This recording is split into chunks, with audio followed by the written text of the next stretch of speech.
condor of the south and the eagle of the north will fly together in freedom.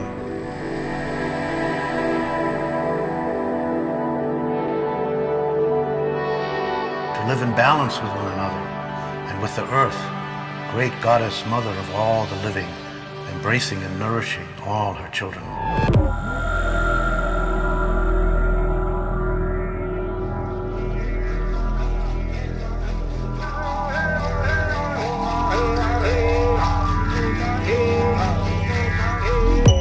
So the great serpent of the Amazon forest, the wise turtle of the California desert, will share their ancient secrets again with humans humble enough to want to learn. With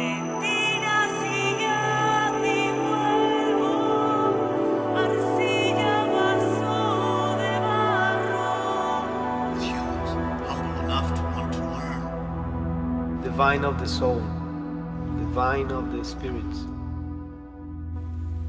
I got kind of scared because I didn't know, I felt very empty and I didn't know.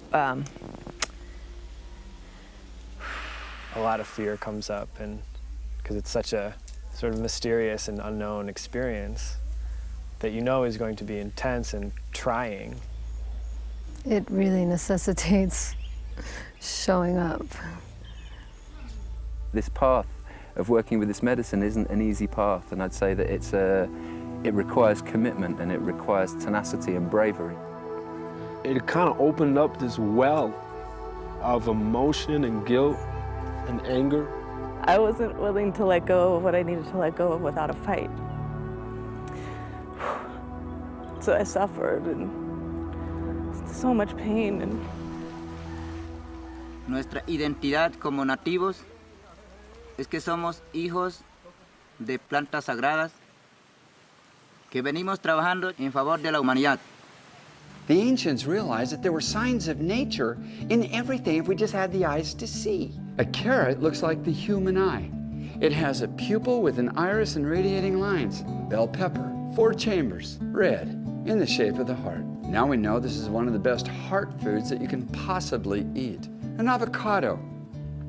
It's in the shape of the womb and the cervix of the female. It has one swollen seed in there, just like a woman who is pregnant. We now know that it prevents cervical cancers, distension of the womb, prolapse of the uterus. It takes just about 9 months to grow an avocado from blossom to ripened fruit. This is one of the most profound. The ayahuasca. It expresses itself in a spiral upward. And I think it's more profound than what most of us would dare to imagine. When I told people in the early 90s that I was going to Brazil to conduct a biomedical psychiatric study of ayahuasca, they would say, ayahuasca? I was one of the people that stumbled into researching these substances with Tim Leary and Richard Alpert in the 60s at Harvard.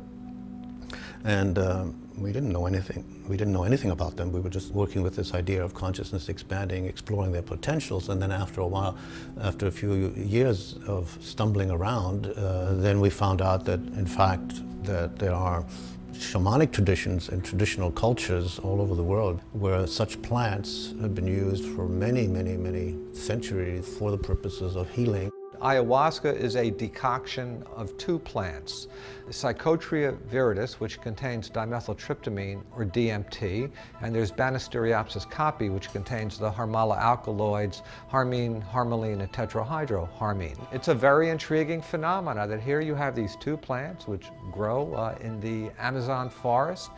How did the native peoples come to determine that if you take plant A and plant B, an extraordinary phenomena can occur to the person who ingests the brew, whereas if you take each alone, nothing happens. What if there's a way to prepare your body and using certain sacred plants to move you into what most people would call a euphoric cosmic experience of time and space within yourself and connecting?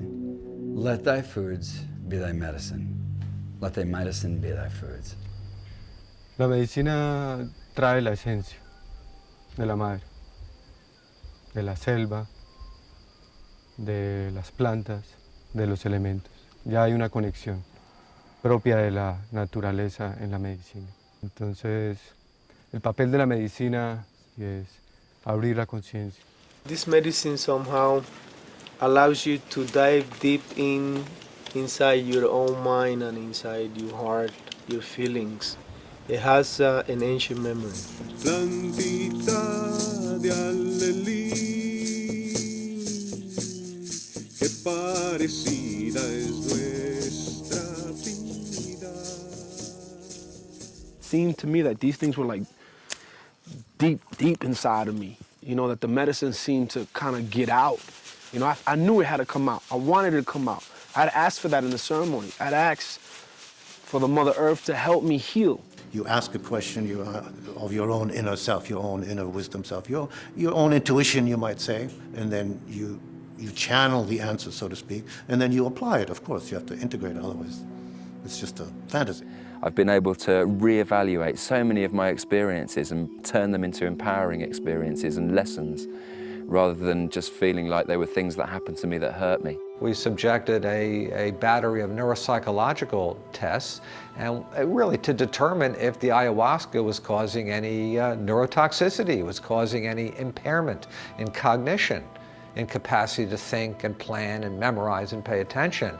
What we found, again, to our surprise, was that not only was there no evidence of damage, but on certain subtests they scored to a statistically significant level higher, better than the non-ayahuasca using controls. A lot of people have lots of misconceptions. In our communities, children drink this medicine since they are 2-3 months old. And so this is a very safe medicine, especially when it is used by an elder, by a person that is being trained well. They do the curing actually through sound. They start singing a song, and the song has a certain kind of rhythmic quality to it. It's like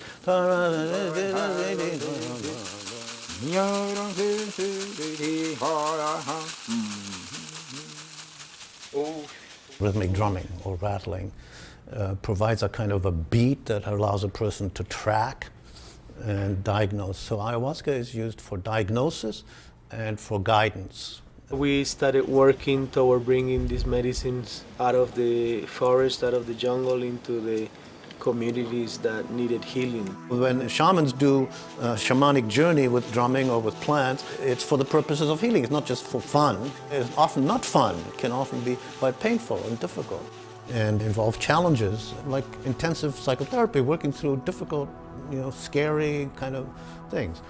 But it does involve working with the spirits of the natural world. I was feeling scared of having it all break down, everything.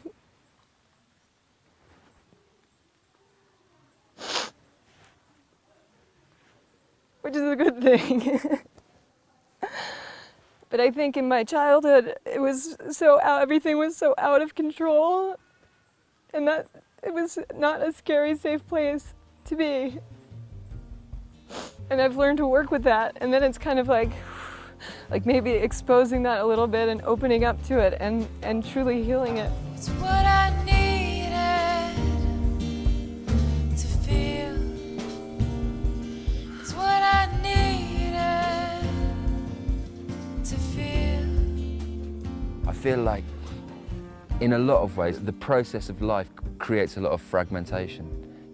Lots of different episodes get left behind, undealt with, unloved and forgotten.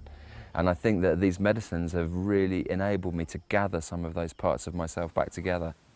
I think that everybody needs to experience ancient wisdom, just to come together as one, because I think the separation brings such fear and such anxiety, and I feel that's what we're living right now, is just this fear.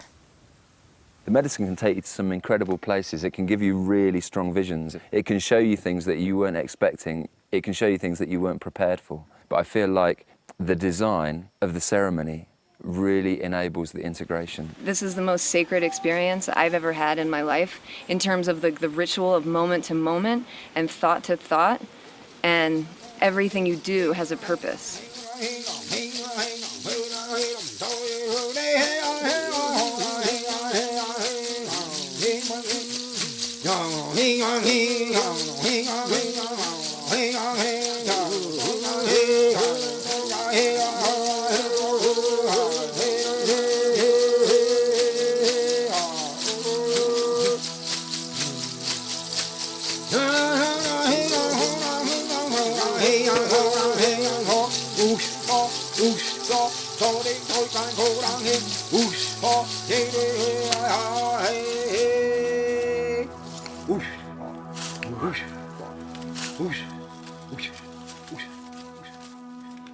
So this medicine, as our elders have told us, they unlock certain processes within you that allow you to become more aware in a very short time about the situation that we are in right now in this moment, which is very critical.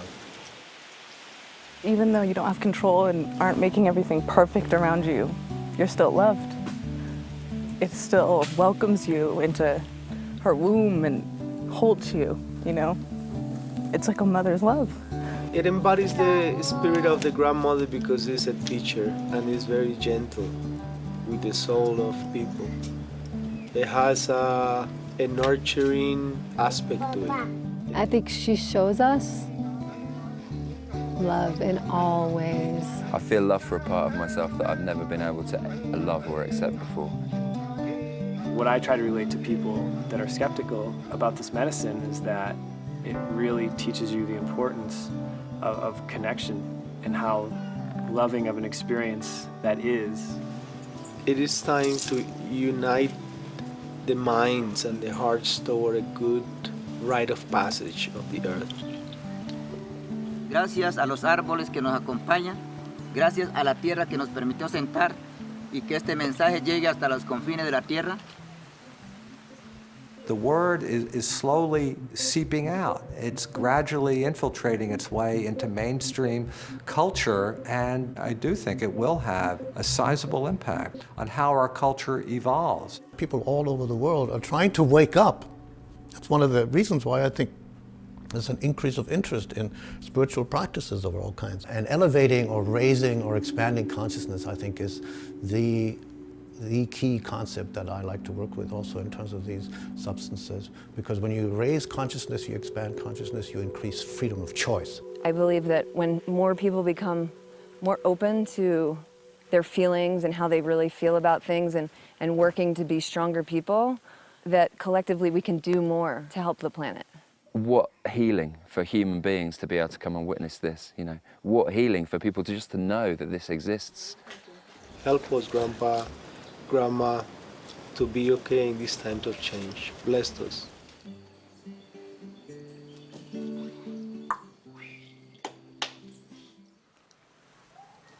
Ya llegó el día, llegó el amanecer. Ya reconocemos de que todos somos uno.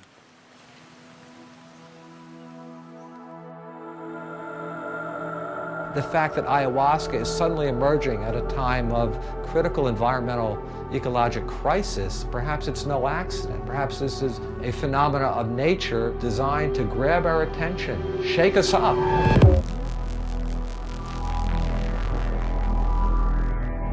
And really direct our actions to survival of our species and all the species on this earth.